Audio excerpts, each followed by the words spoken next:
very, very proud and pleased to be here with you. Is my microphone working? Yes, you just have Yeah. to put it up close. A little closer, like that. Is that better? Yeah. It's absolutely amazing to be here. I'm very proud to have been asked. And it's exciting for me because this is not my only first trip to the convention, but it's also my first trip to the United States. In spite of the fact that my ancestors came over with the Pilgrim Fathers. So it's a bit pathetic because it's rather easier to get here now. However, when John first started mixing colours, I never dreamed that I would be flying to New Mexico to talk to such a prestigious group of artists. In fact, when he became totally absorbed in mixing pigment, I was not really too pleased.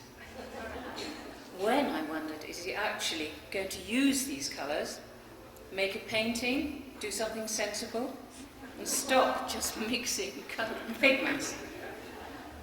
Well, the answer was not for a good 20 years. And of course, I was completely wrong about it being a wasteful occupation, because without all that time spent, there never would have been a unison colour. Just a little history. After finishing national service in the 1940s, John went to art school in London. He won a Rhodes Scholarship and stayed in Italy for 2 or 3 years.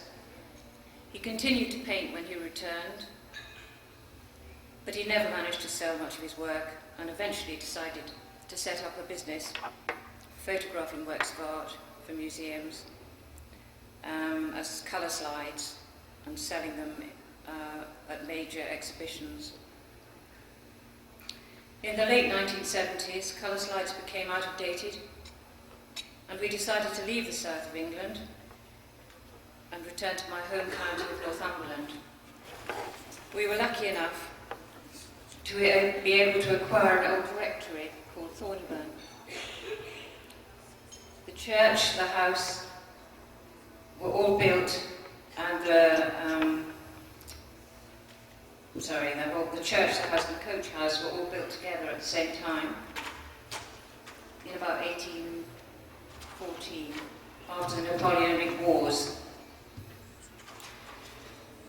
They were built to house redundant chaplains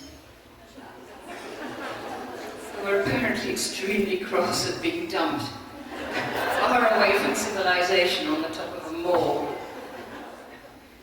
We, however, were extremely pleased. John had always found inspiration in the clarity of light and the subtlety of the colours in our corner of Northumberland.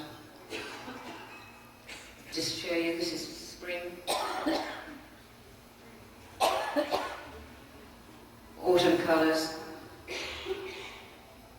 But for the last 10 years or so, he'd been only working in charcoal, which was a medium he loved. And having arrived, as he called it, in the sparkle and radiance of Northumberland, he said, I began to want to explore the transition from black and white into colour.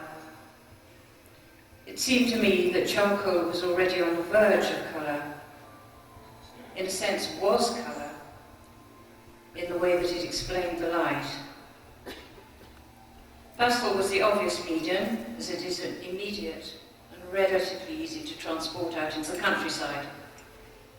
So he bought some pastels. He found that the texture was not consistent and the colours didn't mirror his vision, so the mixing began. This actually is going to be one colour, amazingly enough. I mean, there's loads of pigment in there, but it actually is, I think, blue-green earth. We converted the coach house into a studio, and John began to work on the colours and the textures of the pigment mixes. Gradually the studio began to fill up with pigments. Very beautiful they were, more and more of them. And he began began to make recipes, all very carefully recorded, and to make all sorts of strange colours and shapes. Some of them were round, some of them square. Occasionally there were even two colours squashed together. But in the end he decided that very gently rolled, pencil-shaped pastel was the most useful and attractive, for his purposes anyway. All the time he had a larger aim than merely producing a usable pastel. He said he wanted the colour relationships to be able to reflect the brilliance and intensity of the sun, the dissolving of this intensity by the blueness of space, and the mysterious darkness of the earth. More than anything else, the colours have to take account of the movement or circulation of these elements and their changing effects on one another. More a poetic idea, perhaps, than a practical one. But certainly the mere adding of black and white in a series of stepped tones was never an option. He began to work on sets of colours, blues, reds, greens, yellows, which would have some meaning, some unison. He wanted them to be seen not only as separate colours, but as a movement round a centre. The purest colours in the centre of the group, the rows above and below, moving to cooler or warmer. He wanted them as a unity, their differences dissolved, so as to reveal the beauty of the whole. The process of working on a group of colours was almost like a meditation for him. He was a perfectionist and would spend hours just drawing out a line of colour, then maybe feeling that one needed a subtle change, so making that colour again, drawing them out again, and so on and so on. He said the purpose is to realise the light. The heart of light is colour. The dance of colour is light. More recently, many of the sets have been produced by the request of artists or retailers. At first, there was no question of selling the pastels, but as the pigments built up and the money ran out, the idea of trying to sell them arose. I remember collecting up old soap boxes, borrowing some cushion filling from some neighbours to try and make a presentation box to take around the shops. I think things were a little more presentable by the time we went to our first art materials show in London.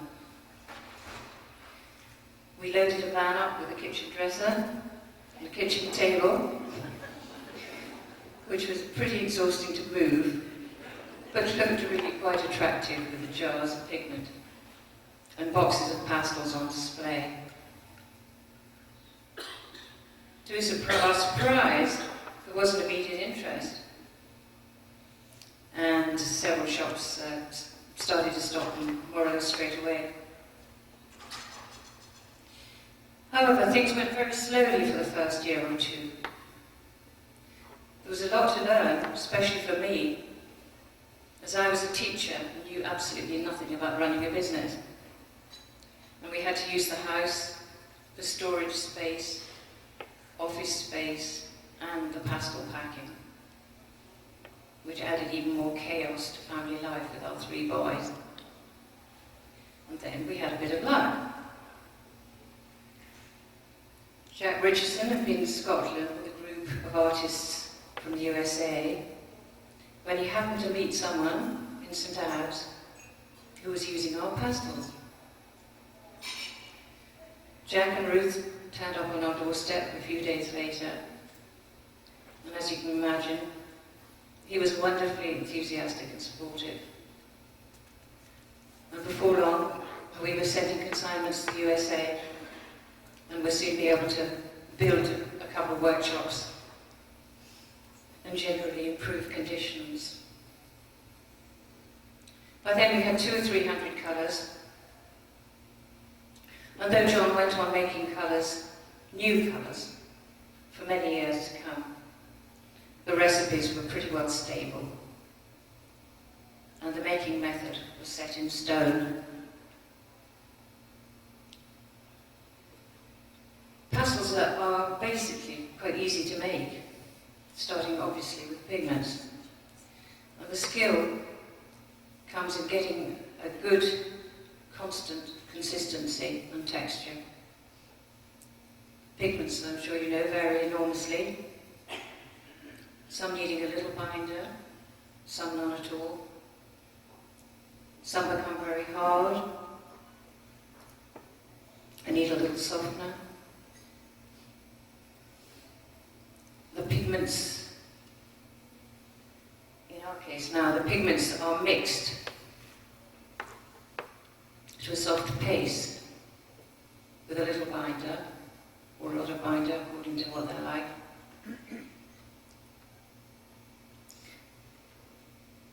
Oh, that's some of our high-tech equipment.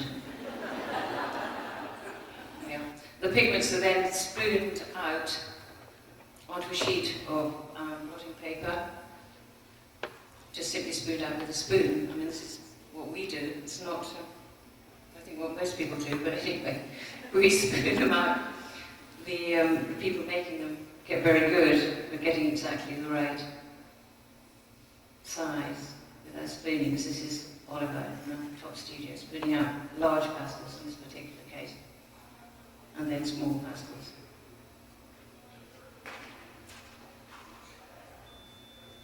This is Eileen, equally spooning out. So they're left to dry on a sheet of absorbent paper until they're just possible to roll out, so they become the right consistency to roll out.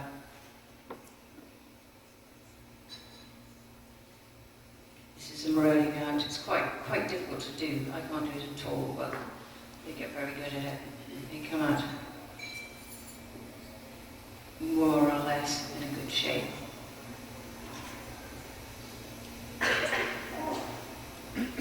More early. They're then cut with, again, very high-tech couple of palette knives stuck together with a little bit of wood. They're then left to dry for a little time, again on blotting paper, until they can be picked up and put onto shelves on a very gentle heat. They could be air dried, but in our climate it would probably take months.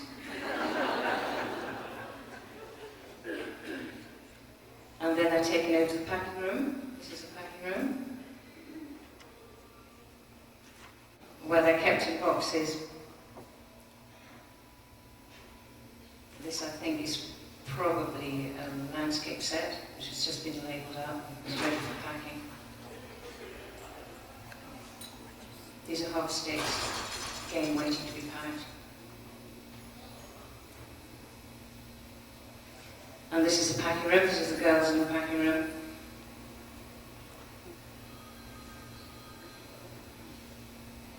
This is Kathy, who's my absolutely right-hand person. She's been with me for about 22 years now. I know, she's look at her, she's now.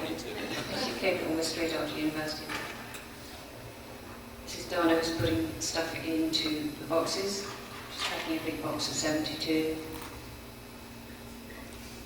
Equally packing the boxes.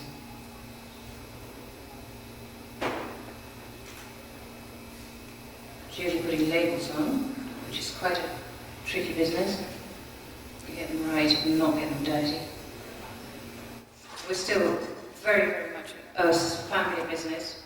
We all gather together in the kitchen for coffee, where problems and things of interest can be discussed. staff are all locals.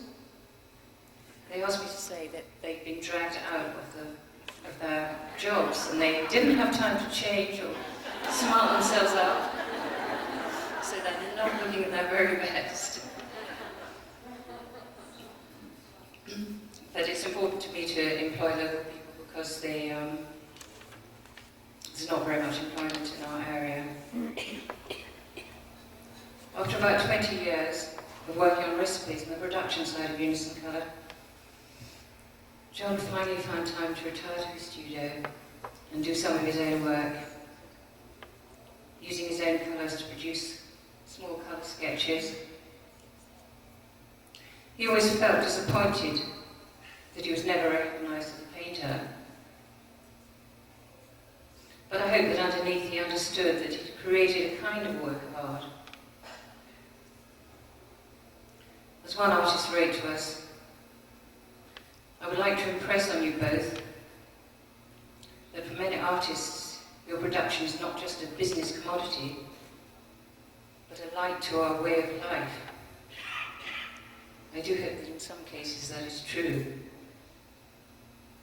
For John, Unison Colour was a kind of mission to create a world of colour. For me, it's been, of course, a lot of hard work, but also great fun. And a lot of that fun has been meeting and communicating by email with all kinds of artists all over the world. What luck. I would like to thank Maggie and Urania for bringing me over here, and Jack, Linda and Colleen, and all of you for listening. Keep painting, and please, if you come to the UK, do come and see us. It would be wonderful to see any of you. We'd be very happy to see any of you. And thank you very much for listening.